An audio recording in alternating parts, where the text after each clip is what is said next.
En moins de 25 ans, la population algérienne a doublé.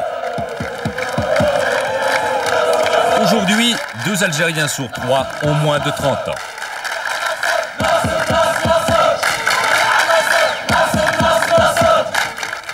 « 60 fois plus grande que la Suisse, l'Algérie est un vaste pays, mais vide et désertique. La grande majorité des Algériens se massent le long de la bande côtière, là où se trouvent les terres fertiles.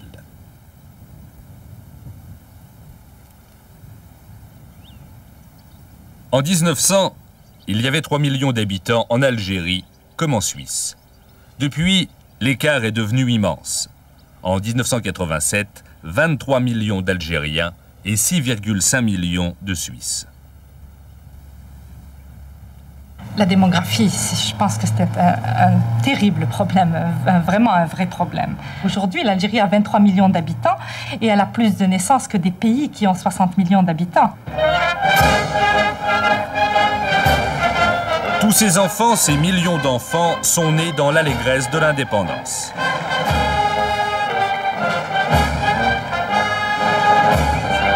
Il y a 25 ans, en effet, après 8 ans de guerre sanglante et un grand nombre de morts, l'Algérie devenait un État indépendant.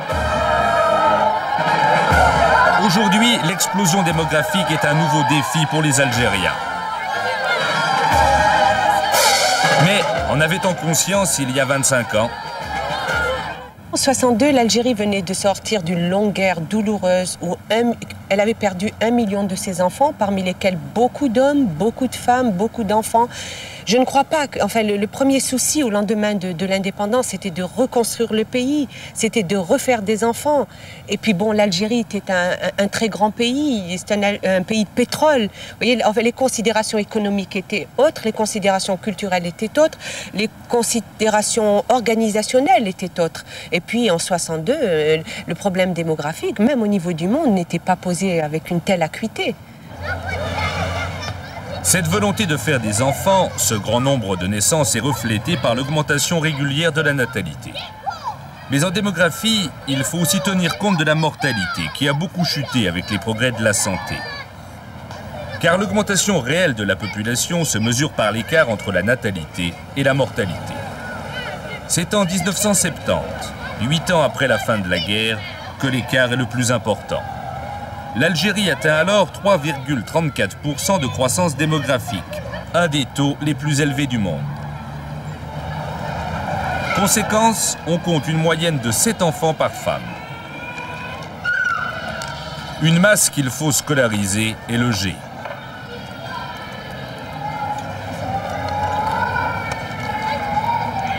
Des enfants qu'il faut nourrir, vêtir, soigner, des jeunes qu'il faut transporter et auxquels il faudra fournir du travail.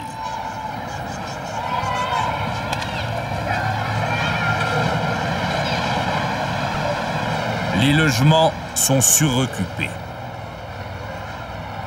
Et un balcon devient vite une pièce supplémentaire.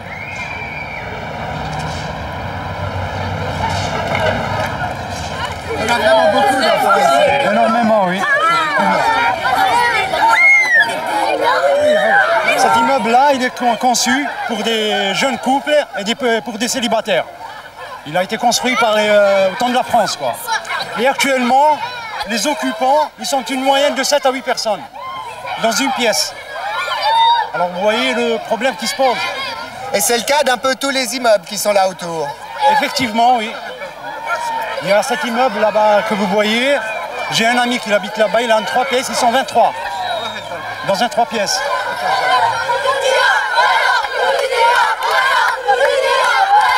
En raison de la crise du logement, un appartement est souvent habité par plusieurs familles. C'est le cas de Medila Hossine, qui vit dans le quartier populaire de Bab el Oued.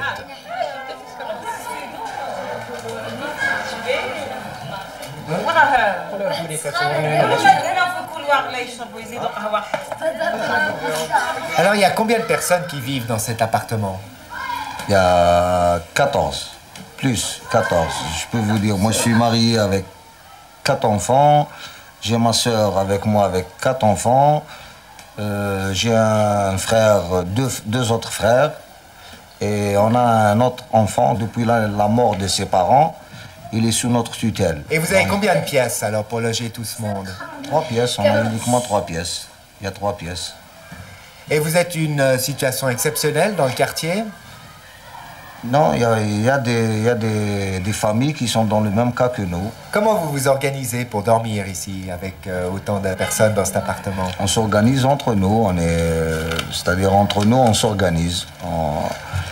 On essaie de faire semblant qu'on n'est pas dans un réduit.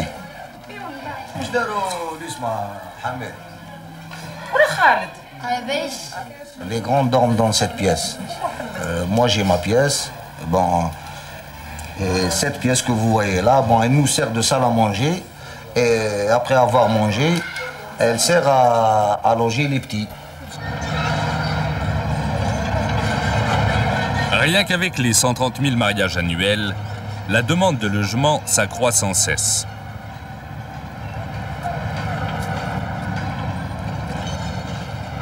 Mais pour décongestionner réellement l'habitat, l'État algérien estime qu'il faudrait bâtir 1000 appartements par jour.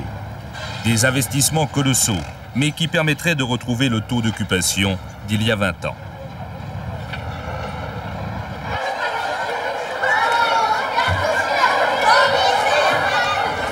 L'autre grand problème, c'est bien sûr la scolarisation. À elles seules, les écoles absorbent 40% du budget de l'État.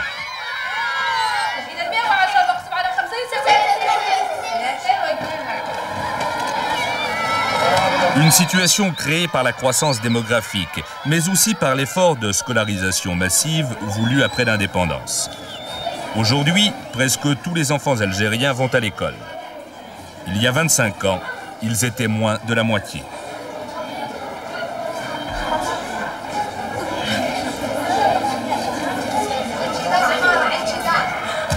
« 40, parfois 50 élèves par classe. Les conséquences sont lourdes pour les enseignants. Dans cette école de la Basse Casbah, on sait ce que surcharge veut dire.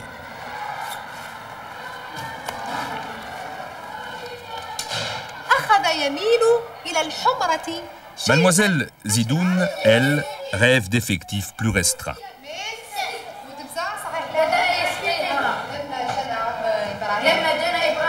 Pire, comme beaucoup de ses collègues, elle craint que la surcharge des classes entraîne à la longue une baisse de la qualité de l'enseignement. Alors que la journée n'est pas terminée, un étrange spectacle se produit devant nos yeux. Les élèves quittent les classes, immédiatement remplacés par d'autres. Les élèves travaillent par étapes. On a ceux de la première année, les petits, ils travaillent le matin. Par contre, les grands travaillent l'après-midi, ainsi de suite. Donc les élèves s'alternent au cours de la journée? Voilà, ils s'alternent au cours de la journée. Et les enseignants aussi? Exactement.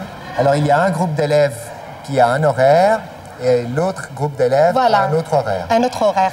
Parce que si on les prend tous, on n'a pas de locaux où les mettre. On n'a pas de local pour, où les mettre. Ils peuvent étudier. Donc vous n'avez pas assez de locaux pour absorber... Non, on n'a pas assez de locaux. C'est le manque de locaux. C'est dû au manque de locaux. Ce système de double vacation n'est pas du tout exceptionnel. On le retrouve dans toutes les écoles primaires des villes. Pour arriver à supprimer cette double vacation, il faudrait multiplier le nombre d'écoles par 2. Un effort pour l'instant inatteignable. Les enfants que vous avez habitent dans des logements où souvent il y a des familles très nombreuses. Oui. Alors est-ce que ça vous pose des problèmes, vous, pour qu'ils fassent leurs devoirs, par exemple? Oui, parfois ça me pose des problèmes. Parfois oui, c'est vrai, ça me pose des problèmes. Quand un enfant ne trouve pas où il écrit, quand c'est trop étroit chez lui. Parfois ils viennent sans faire leurs devoirs. Vous voyez ce que c'est? Justement, c'est à cause de ça. C'est parce que c'est trop étroit et ils ne trouvent pas où écrire, où se mettre à réviser, à écrire. Parfois, je sais pas, parfois on trouve des élèves qui apprennent leurs leçons dehors.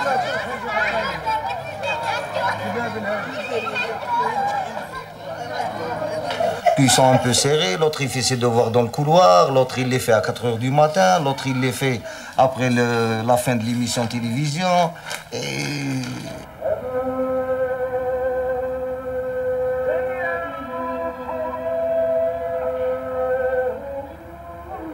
Pas facile, les conséquences de l'explosion démographique. Et à la tombée de la nuit, dans certaines familles, on va même jusqu'à organiser des rotations pour permettre à chacun de dormir quelques heures. Voilà, telle est donc la situation aujourd'hui en Algérie. Alors, Gaspard Lamunière, vous avez mené l'enquête avec André Gazu en Algérie, mais la question qu'on peut se poser maintenant, c'est de savoir si cette explosion, cette évolution démographique à laquelle on assiste actuellement est un phénomène nouveau, relativement récent, ou bien est-ce que ça a toujours existé ? Eh bien, il faut tout d'abord observer que le rythme d'accroissement de la population s'est considérablement accéléré ces dernières années, et avec lui, bien sûr, l'inquiétude en matière démographique. Mais regardez ce tableau. On constate qu'il a fallu attendre 1830 environ pour atteindre le cap du premier milliard d'individus sur Terre. Ensuite, on attend environ une centaine d'années pour voir le deuxième milliard. Et puis alors, vers le milieu du siècle, les choses s'accélèrent nettement. 3 milliards en 1960, 4 milliards en 74, enfin 5 milliards en 1987. C'est-à-dire qu'au rythme actuel, il faut attendre 12-13 ans pour franchir un milliard supplémentaire. Alors, est-ce que cette explosion va se maintenir au même rythme? En fait, est-ce qu'on sait jusqu'où nous allons aller? Alors bien sûr qu'en matière de population, les prévisions sont extrêmement difficiles à formuler. Cependant, avec ce tableau, nous avons essayé de représenter ici en rouge l'accroissement prévisible de la population et surtout ici, avec ces traits jaunes, les 3 hypothèses qui sont généralement formulées par les démographes. Alors la première de ces hypothèses, la variante forte ou pessimiste si l'on veut que l'on pense que la population mondiale se stabiliserait autour de 14,2 milliards d'individus autour de l'an 2130. Et puis alors à l'autre extrême, on a une variante beaucoup plus optimiste, une variante faible, qui veut que l'on pense que le monde atteindrait environ 8 milliards d'individus en 2060. Mais ce qui est intéressant, c'est que depuis plusieurs années, en fait, les démographes à l'échelle mondiale s'entendent sur une variante moyenne qui veut que la population mondiale se stabiliserait autour de 10,5 milliards d'individus en 2110. C'est-à-dire qu'en fait, on s'achemine vers un monde qui sera 2 fois plus peuplé que celui que nous connaissons aujourd'hui. Alors, merci Gaspard Lamunière. Si donc il apparaît que peut-être on peut être un peu moins pessimiste qu'il y a quelques années en ce qui concerne l'évolution démographique, il ne faut malgré tout pas oublier que cette évolution dépend de facteurs tout à fait irrationnels, car en effet, il est bien entendu que la démographie touche à un domaine extrêmement intime de la vie des hommes et que notamment, elle est influencée par des facteurs comme la culture ou la tradition. Alors, regardez justement quel rôle jouent ces facteurs dans un pays comme l'Algérie. Comme dans de nombreux pays en voie de développement, le football est une véritable passion en Algérie. Mais une passion qui ne se partage qu'entre hommes, et on serait bien emprunté de trouver une femme au cœur de cette foule.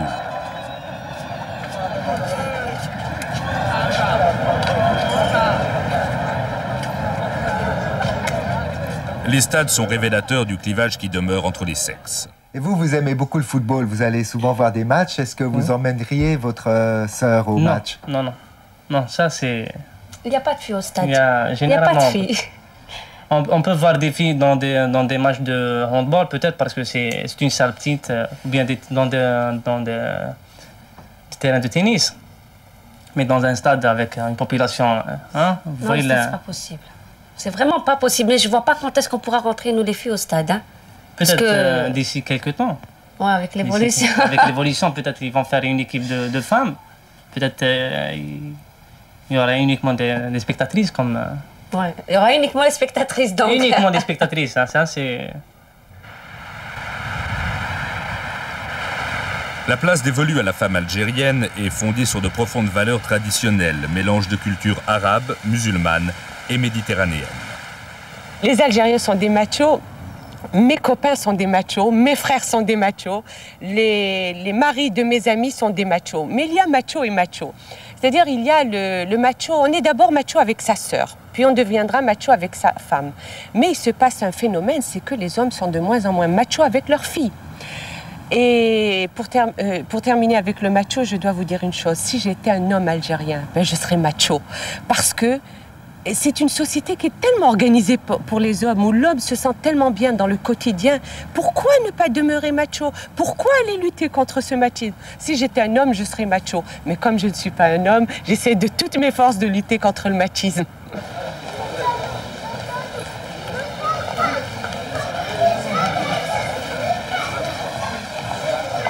Dans les grandes villes, les mentalités commencent lentement à changer. De plus en plus de femmes refusent de porter le voile, cette marque de respect envers leur mari. Pourtant, ce respect, cette soumission, sont des valeurs que la femme apprend dès son plus jeune âge. Votre frère est plus jeune que vous et pourtant, vous devez suivre ses commandements. Oui. Je suis obligée parce que c'est partout pareil ici. Hein. Le petit frère, on obéit au petit frère. Parce que s'il n'y a pas le grand frère, on obéit au petit frère. S'il y avait le grand frère, c'est le grand frère qui prend tout. Même le petit frère obéit au grand frère. Parce que les Algériens n'aiment pas que la femme commande. C'est l'homme qui commande chez nous.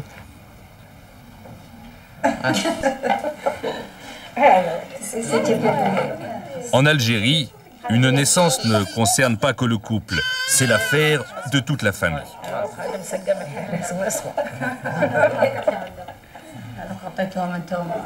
Une famille omniprésente, qui pèse de tout son poids et qui encourage les jeunes femmes à procréer et, si possible, à avoir un garçon.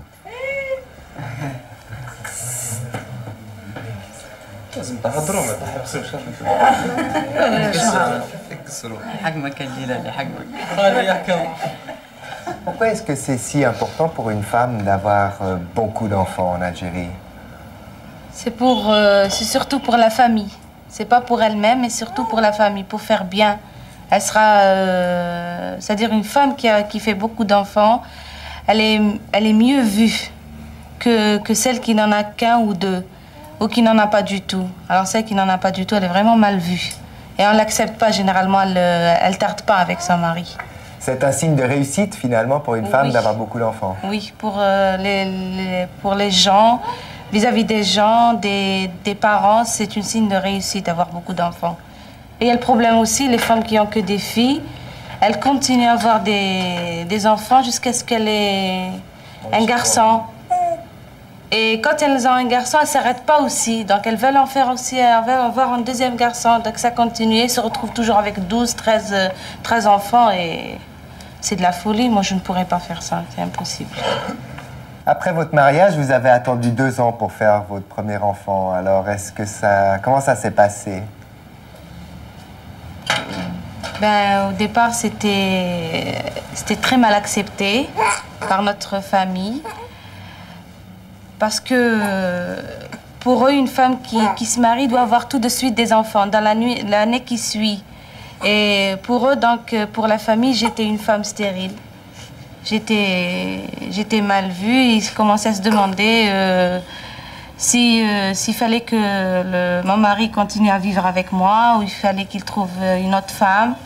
Parce que pour eux, comme je viens de le dire, il faut avoir tout de suite des enfants. Donc c'était très difficile pour moi. Le meilleur moyen de ne plus être vue uniquement comme procréatrice reste le travail. Mais, signe du chemin qui reste à parcourir, seulement 8% des Algériennes ont un emploi, et généralement dans la santé et l'enseignement. Profession qui prolonge leur statut de mère.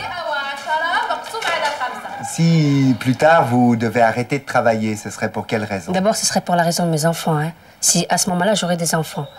Mais si, bon, il y a d'abord les enfants, et si d'abord le mari m'interdit de travailler, parce que tout dépend du mari. On doit obéir au mari. Une fois marié, si le mari dit vous devez arrêter de travailler, je dois arrêter. Vous n'aimeriez pas que votre femme travaille? Non, moi j'aimerais pas ma femme. Je suis capable de la faire manger quoi que ce soit avec mon salaire, c'est tout. Tu oublies la hausse des prix? Non, la hausse des prix, ça c'est à moi de serrer la ceinture, c'est tout. Hein. Il faut savoir gérer son foyer, c'est tout. Vous voulez combien d'enfants vous-même? Moi, ça c'est une chose que je ne peux pas vous répondre. Ça c'est Dieu qui. C'est une question hors catégorie, hors sujet. Et la religion, c'est important pour vous? Oui, c'est très important. C'est très important la religion. C'est le 95% de notre vie actuellement. On vit pour ça. C'est notre religion qui est la chose primordiale. Lui croit en Dieu. C'est Dieu qui décide, c'est pas lui. Ah oui, ça c'est automatiquement ça.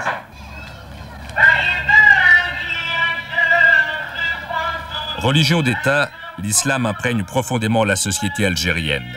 Et c'est souvent du côté de la religion que la grande masse va chercher des réponses aux questions qu'elle se pose. Et la réponse de l'islam est claire. L'enfant est un don de Dieu, la famille est sacrée.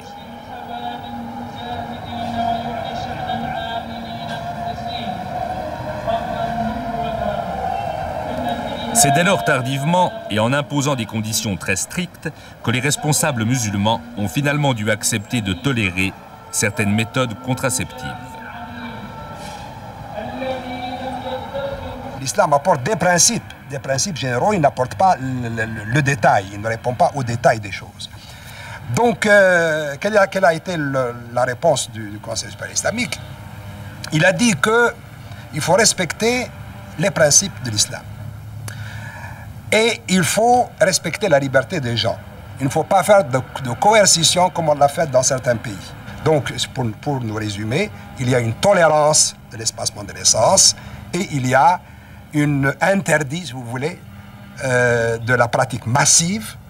Et il y a aussi un interdit de certaines méthodes d'espacement de naissance. Le poids des traditions est aujourd'hui très lourd dans l'explosion démographique, car toutes concourent à confiner la femme algérienne dans son rôle de procréatrice.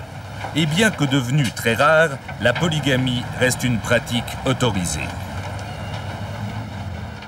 Voilà, comme je vous le disais tout à l'heure, le problème de l'explosion démographique se pose essentiellement, pour ne pas dire uniquement, dans les pays en voie de développement, dans les pays du tiers-monde. Alors, Jacques Forster, vous êtes directeur de l'Institut universitaire d'études de développement. Quelle a été finalement l'attitude de la communauté internationale ces dernières années à l'égard de ce problème? Le fait que l'explosion démographique soit un tel problème aujourd'hui, est-ce que cela indique qu'on s'en est peu inquiété? Non, on s'en est occupé, disons, depuis exactement 1974, officiellement, puisque c'est en 1974 qu'il y a eu lieu à Bucarest la première conférence mondiale sur la population. Mais si c'est une préoccupation récente, c'est aussi parce que le phénomène lui-même est récent, n'est-ce pas? La grande accélération de la croissance de la population mondiale date des années 50, plus ou moins. Alors, à cette conférence de Bucarest, excusez-moi, il y avait deux grandes thèses en présence. D'un côté, les pays industriels qui avaient pris l'initiative de cette conférence, qui considéraient en quelque sorte que la priorité devait être accordée à ces questions de population, parce que une forte croissance démographique risquait de mettre en péril toute l'amélioration des conditions de vie dans les pays du tiers-monde. En quelque sorte, ils craignaient que la croissance économique soit effacée par la croissance de la population. De leur côté, les pays du tiers-monde avaient un raisonnement différent en disant non, la priorité, c'est le développement. Parce que c'est dans la mesure où les conditions de vie dans nos pays, les conditions de vie de l'ensemble de la population s'amélioreront que le taux de fécondité diminuera. Alors, compte tenu justement de l'ampleur du problème démographique, est-ce qu'il y a une thèse qui vous apparaît, je dirais, comme plus juste, plus efficace, plus valable que l'autre? Je ne pense pas. Non, je ne pense pas que ces thèses soient contradictoires, si on veut. Si on regarde l'histoire de toutes les sociétés, on se rend compte qu'on rencontre dans cette histoire un moment donné où il y a des valeurs traditionnelles qui poussent toutes à une forte fécondité, qui fait en sorte que les populations croissent plus rapidement ou des naissances plus élevées. C'est en fait une réponse à une forte mortalité, le plus souvent. Si on pense à l'histoire de l'Europe même, on a connu des périodes avec des épidémies, des guerres, des famines, et souvent les trois se combinant. Et en fait, la forte natalité était une réponse à cette situation. Les sociétés qui n'avaient pas de mécanisme pour produire beaucoup d'enfants sont des sociétés qui finalement ont disparu, n'est-ce pas? Alors dans le tiers-monde, on se trouve encore dans une certaine mesure dans cette phase-là. Il ne faut pas oublier qu'il y a encore des taux de mortalité infantile élevés dans de nombreux pays. Et ceci, je pense, explique encore la persistance de ces valeurs traditionnelles. Mais ces valeurs traditionnelles, comme on le voit bien d'ailleurs dans le film, sont en train de s'atténuer. L'autre thèse a aussi une certaine validité parce qu'il est évident qu'un fort taux de croissance démographique va ralentir l'amélioration générale des conditions de vie. Donc, va éloigner le moment où la fécondité commencera à baisser. Donc, ces deux approches se complètent l'une l'autre. Voilà, merci Jacques Forster. On aura tout à l'heure l'occasion de revenir avec vous sur un autre problème. Pendant très longtemps, les autorités algériennes, effectivement, ont pensé que le développement économique et le progrès économique permettraient de répondre au problème de l'explosion démographique. Or, ce sont justement les difficultés économiques auxquelles est actuellement confrontée l'Algérie qui ont amené les dirigeants algériens à prendre conscience du fardeau très sérieux, de la difficulté très sérieuse que représente pour eux l'explosion démographique. Regardez. À l'indépendance en 1962, l'Algérie est incontestablement ancrée dans le tiers-monde. Le choc va se produire avec la mise en valeur, puis la nationalisation d'importants gisements de pétrole. Un pétrole qui va contribuer à construire le pays. L'Algérie rêve de développement. Et pour se développer, il lui faut des bras.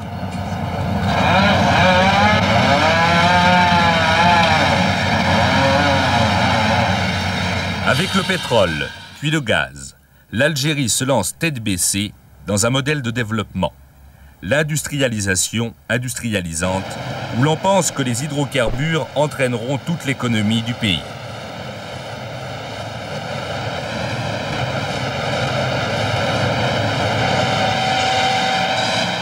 On crée de grands groupes industriels étatisés, notamment dans la sidérurgie. L'Algérie se modernise en achetant sa technologie grâce aux revenus du pétrole. Mais dès le début des années 80, la croissance démographique commence à menacer la croissance économique. Le choc est terrible en 1986, lorsque surviennent la diminution des exportations de pétrole et la baisse du dollar. L'Algérie perd 50% de ses revenus en devises. Pour la première fois, l'augmentation de la population est supérieure à l'augmentation du produit national brut. Il faut prendre des mesures urgentes. Nos ressources en hydrocarbures ont connu une diminution drastique, ce qui a privé le marché algérien d'importation de produits tels que les réfrigérateurs et les cuisinières.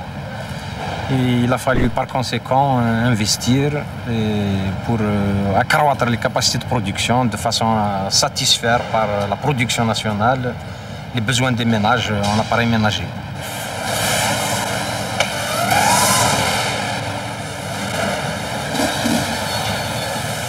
Sans importation, il faut attendre des mois pour se faire livrer certains biens comme les réfrigérateurs. D'où la nécessaire réorientation de l'industrie vers la satisfaction des besoins individuels.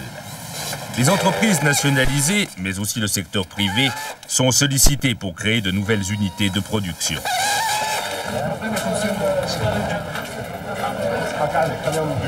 Au niveau de la vie quotidienne, la crise économique amène des restrictions. Les prix flambent. Les Algériens doivent se serrer la ceinture. La viande, généralement importée, devient un produit de luxe.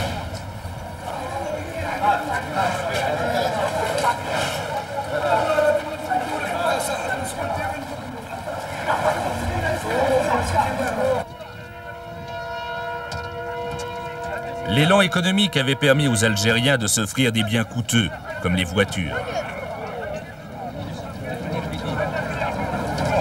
Mais aujourd'hui, c'est devenu une véritable sinécure que de trouver la moindre pièce détachée, parce qu'on ne les importe plus.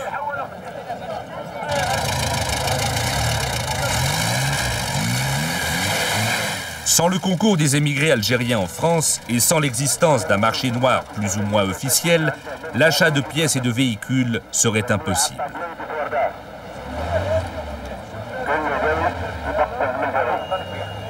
Au niveau économique, la démographie est lourde de conséquences.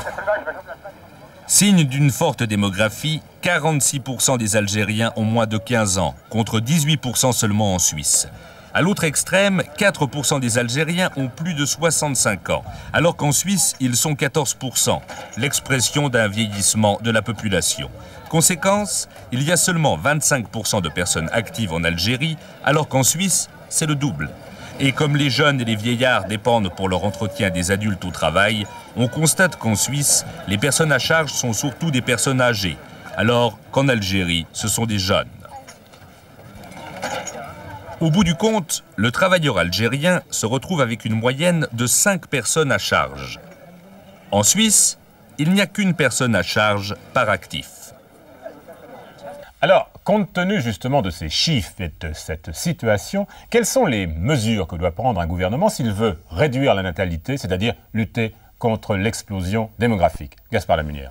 Alors à la suite de la première conférence mondiale sur la population, mais surtout à la suite de la deuxième, la plupart des pays se sont entendus sur finalement un catalogue de mesures à prendre. Alors en premier lieu, on s'est rendu compte qu'il faut agir sur l'éducation et l'alphabétisation, parce que vous savez, beaucoup trop de naissances découlent encore de l'ignorance des gens. Et puis, deuxième mesure très importante, et on l'a senti dans les films, il faut faire aussi quelque chose au niveau du statut de la femme. Et puis, il y a d'autres mesures qui jouent aussi un rôle, comme en matière de santé, en reculant l'âge au mariage, ou encore en créant des emplois, notamment féminins.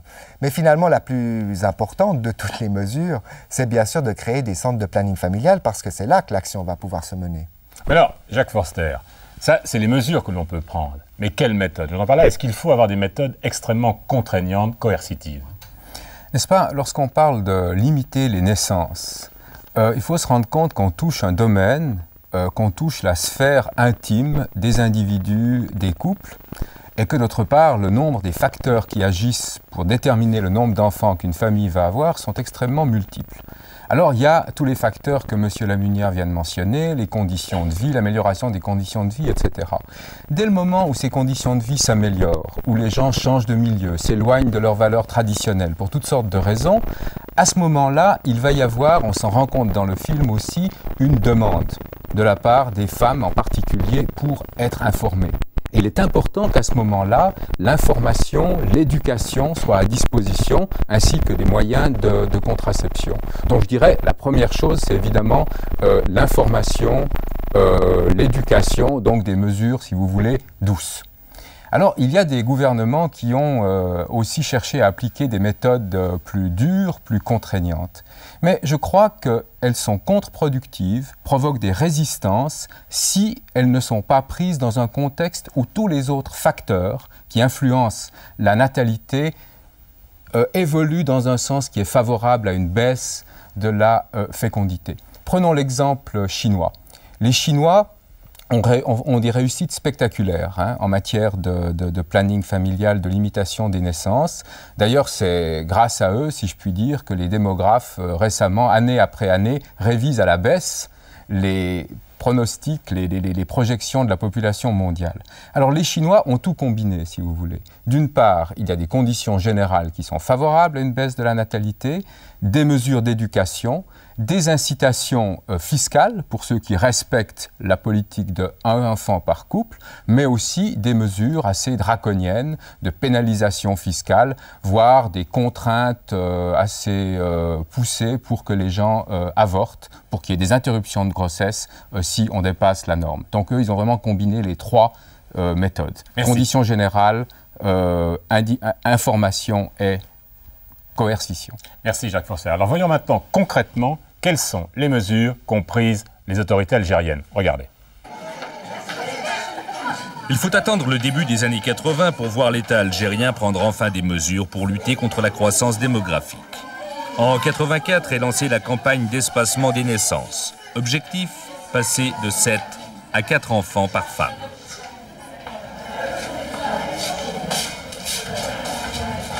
Pour ne pas trop choquer les mentalités, l'Algérie choisit la voie de la sensibilisation en douceur.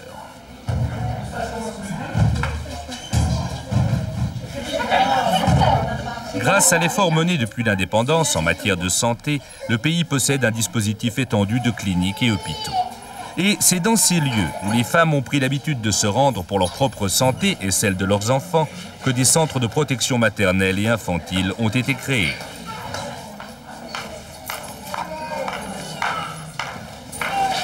Ici, l'éducation des mères se fait patiemment, en insistant d'abord sur le danger de naissances trop rapprochées et trop nombreuses. Médecins et sages-femmes aborderont également la question des moyens. C'est ainsi que pour la première fois, Madame Sahar a entendu parler de contraception. Voilà. Minouche, minouche. Quand je viens ici, c'est en confiance. Pour moi, pour le bébé. À chaque consultation, on vous parle toujours de l'espacement des naissances. Bien sûr, oui. La sage-femme, elle nous parle toujours. Quand on vient pour faire une visite, elle nous parle pour la consultation. J'ai pris la pilule pendant 3 ans. Après, je suis m'arrêter. J'ai eu cette fille. Mais maintenant, ça y est. Vous n'allez plus faire d'enfants? Ah non, jamais. Ça y est. J'ai 4, 5 gosses, c'est fini. C'est suffisant. Actuellement, une femme sur 2 utilise ou a utilisé un moyen contraceptif. Madame, vous avez combien d'enfants? 7 enfants. Je ne voudrais plus en avoir plus que 7, plus que 8. Et est-ce que ça devient difficile aussi d'avoir plus d'enfants aujourd'hui en Algérie? C'est très difficile, oui. Ouais. Pour quelles raisons? En fait, question de vie, la vie est pénible, on ne peut pas subvenir à leurs besoins. Est-ce que du côté de vos parents ou de vos beaux-parents, c'est accepté? Eh bien, d'un côté, non, et de l'autre, enfin, à mon avis, c'était plus fort. J'ai pris une décision de terminer avec les enfants, d'en avoir plus. C'est votre décision à vous? C'est ma décision et la décision de mon mari. Avec mes beaux-parents, ils n'ont pas voulu le premier jour. Et puis, comme c'était plus fort, avec mon médecin gynécologue aussi, alors j'étais obligée d'arrêter d'en faire plus.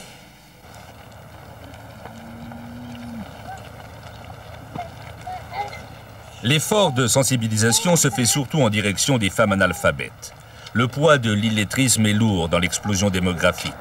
90% des naissances ont lieu dans des ménages où la mère est analphabète. Un problème crucial à la campagne où les structures font cruellement défaut. Mais tous ces enfants, encore faut-il pouvoir leur donner à manger. Depuis plusieurs années, les fermes d'État ne parviennent plus à nourrir une population en augmentation constante. Mais en raison de la crise économique, il a fallu en plus prendre des mesures draconiennes pour réduire les importations alimentaires.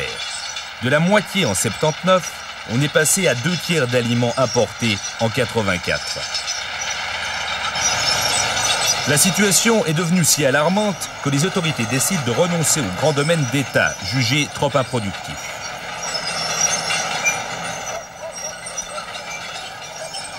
Pour relancer l'agriculture, les fermes d'État sont démantelées.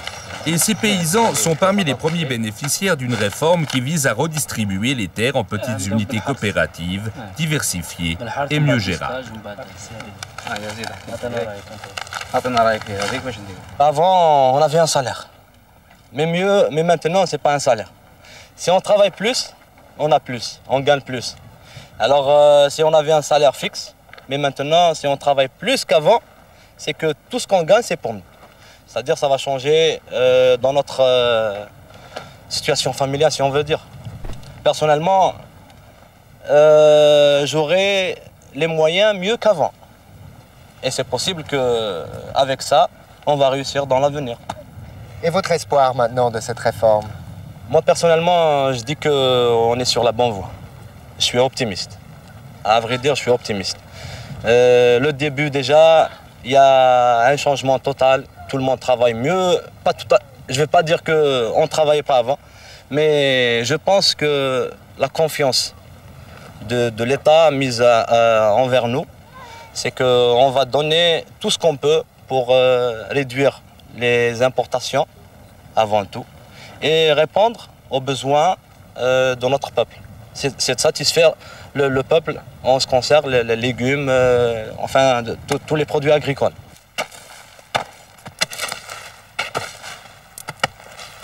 L'enjeu de cette réforme est considérable. Avec 900 000 naissances par an, on mesure l'effort que doit accomplir l'agriculture algérienne pour nourrir une population toujours plus nombreuse.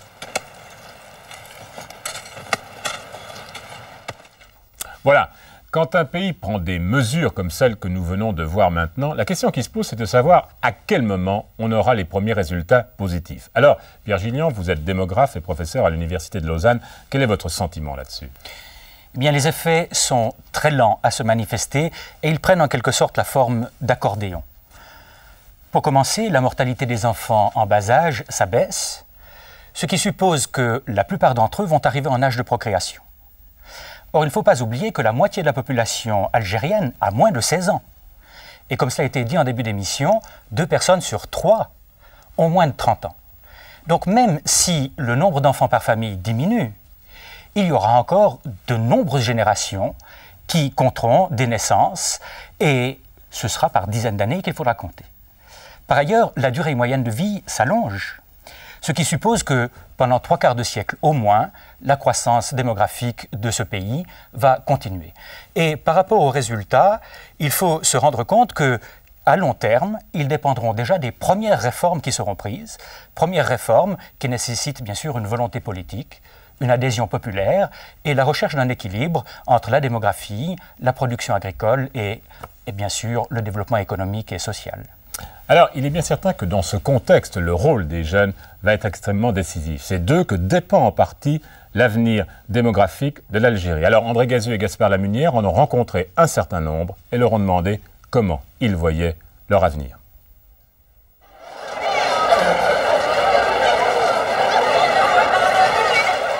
Le changement des mentalités qui se perd en Algérie, et particulièrement chez les jeunes, a été obtenu grâce à la scolarisation des filles.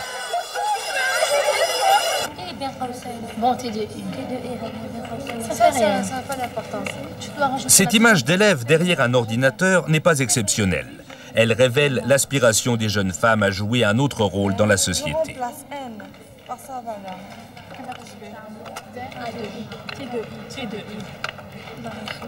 Plongées plus longtemps dans la réalité sociale, beaucoup d'entre elles souhaitent travailler. Votre femme, est-ce que vous seriez d'accord qu'elle travaille? Oui, je serais très d'accord, oui. Ça m'arrangerait. Hein. Pour quelle raison ça vous arrangerait? Parce qu'elle aiderait au développement aussi en Algérie et elle aidera aussi la finance de la maison, elle aidera, oui. Mais il y a peu de garçons de votre âge qui pensent que leur femme devrait travailler. Parce qu'ils ont encore une conscience, ils pensent comme leurs ancêtres, ils disent que c'est pas la peine que leur femme travaille. Il faut qu'elle reste à la maison. Et plus tard, vous voulez avoir combien d'enfants vous-même? J'en aurai 3 si Dieu le veut. Et pourquoi si peu d'enfants alors? Parce qu'il y a eu un grand accélérement de la population ici en Algérie. Et où est-ce que vous avez pris conscience de cette croissance démographique là? J'ai lu des magazines et à l'école ici on m'a appris ça. On m'a dit que c'était très dangereux cette accélération si brusque.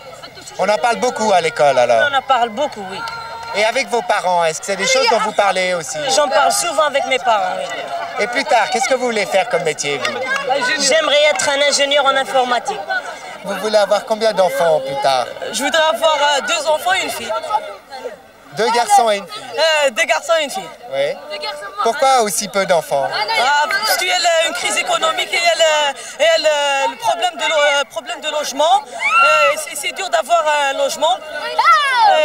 2 garçons et une fille, c'est un nombre raisonnable. C'est plus important d'avoir des garçons que des filles? Pour porter mon nom. Vous avez combien de frères et sœurs? 6 frères. Et plus tard, vous voulez faire combien d'enfants, vous? Je sais pas, j'ai 3 frères, c'est tout. Pourquoi si peu d'enfants? Parce que le travail dans l'Algérie n'est pas bien. Et vos parents, ils sont d'accord que vous fassiez aussi peu d'enfants? Je pense pas, mais c'est moi que je veux. Et plus tard, vous voulez faire quoi comme métier? Je trouve n'importe de travail, je travaille, c'est tout. Parce qu'en Algérie, il n'y a aucun travail. On reste comme ça. Qu'est-ce qu'on va travailler? Rien. Mais on peut chercher le travail. C'est pas en Algérie, c'est comme Oran, Tlemcen, Sidi Bel Abbès, on va chercher n'importe travail, on travaille ici. Contre-coup de la scolarisation massive, beaucoup de jeunes rêvent d'aller à l'université. En 62, à l'indépendance, moins de 3000 Algériens avaient terminé leurs études. Aujourd'hui, il y a 150 000 étudiants. Donc pour tout epsilon positif, ça c'est la définition de la limite. À Alger, la moitié des étudiants sont des femmes. Un pourcentage nettement plus élevé qu'en Suisse. Ils sont tous majorés par valeur absolue de fait. L'essentiel c'est de montrer que la citoyenne est bornée.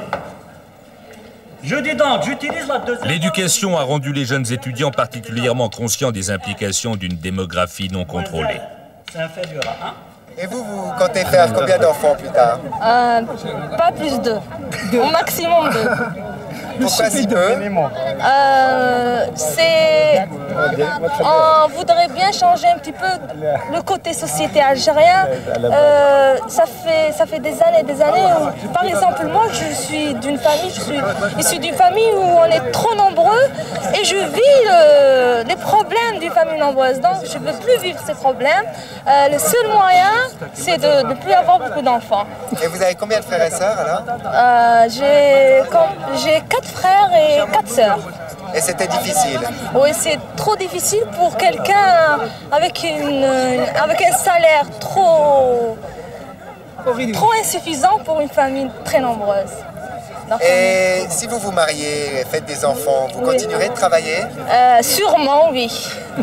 Je continuerai à travailler puisque c'est le seul moyen de montrer aux autres que toujours une femme algérienne elle est capable de se montrer plus haut qu'il n'en faut. Et vous pensez que votre mari l'acceptera? C'est ma condition, à moi. Très bien. Monsieur, vous voudrez avoir combien d'enfants plus tard? Oh, ça va déjà si je vais me marier. Il y a un problème de logement déjà qui se pose. Alors, c'est une bonne interrogation, quoi. Pour l'instant, vous ne pensez pas vous marier tant que vous n'avez pas d'appartement? Je pense pas, voilà. Bon, disons nombre d'enfants, bon, ce sera maximum 3. Et en Algérie, on sent que les jeunes ont pris conscience qu'il fallait faire moins d'enfants. Où est-ce que vous avez pris conscience de ça? C'est en famille, à l'école? Bon, ça dépend. Par exemple, moi, je vis dans une famille soit des nombreuses, on est 7. Nous sommes 7. Vu les conditions dont ils m'ont élevé mes parents, alors allez, ça a venu cette idée-là. C'est difficile d'habiter à 7 en Algérie? Certainement, c'est en Algérie. Non, c'est la réalité, quoi. Subhanallah, il ne faut pas, hein. Et vous voulez avoir combien d'enfants plus tard? Moi? Inférieur ou égal à 2. Et pourquoi est-ce que vous voulez en avoir si peu? 2 bambines. C'est pour arriver à tenir l'équilibre entre la vie économique qu'on est en train de vivre, qui est en train d'évoluer sans cesse, et enfin, avoir moins de problèmes socio-économiques. C'est pour réduire, minimiser le maximum de problèmes.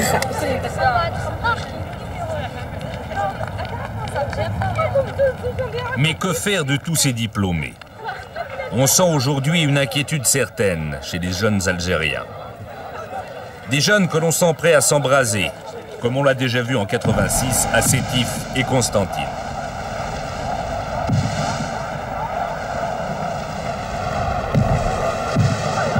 « 16% des Algériens, surtout des jeunes, seraient déjà au chômage. Une situation dangereuse, d'autant que les jeunes, de surcroît en crise d'identité, s'ennuient. D'où l'attirance de plus en plus forte qu'exerce sur certains la religion. Les mosquées débordent, car l'islam est plus que jamais un refuge. Et depuis peu, on y rencontre de plus en plus de jeunes fondamentalistes. Un phénomène qui inquiète les autorités.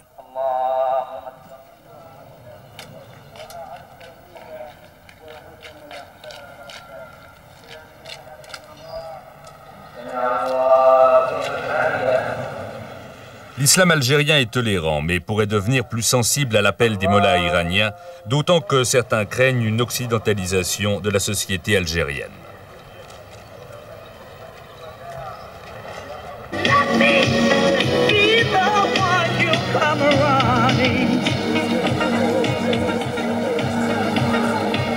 Pour gagner du temps face à cette montée du fondamentalisme musulman, les autorités ont été contraintes de lâcher du lest en créant au cœur d'Alger un vaste complexe commercial et culturel. Un lieu où les jeunes peuvent se retrouver entre eux, à l'abri des tabous.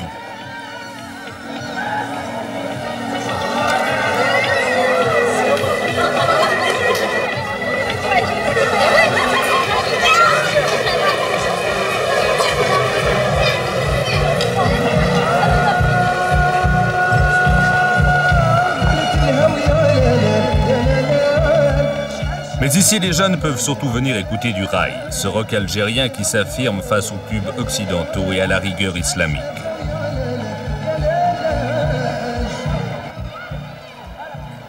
Car c'est aux jeunes, à cette formidable masse de jeunes qu'appartient l'avenir.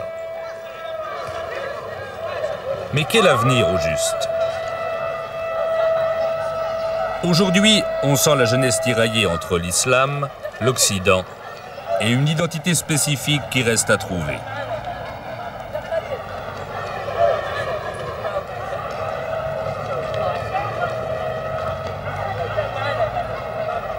Et cette masse de jeunes, qui n'a connu ni l'époque coloniale, ni la guerre, pourrait bien encore réserver quelques surprises.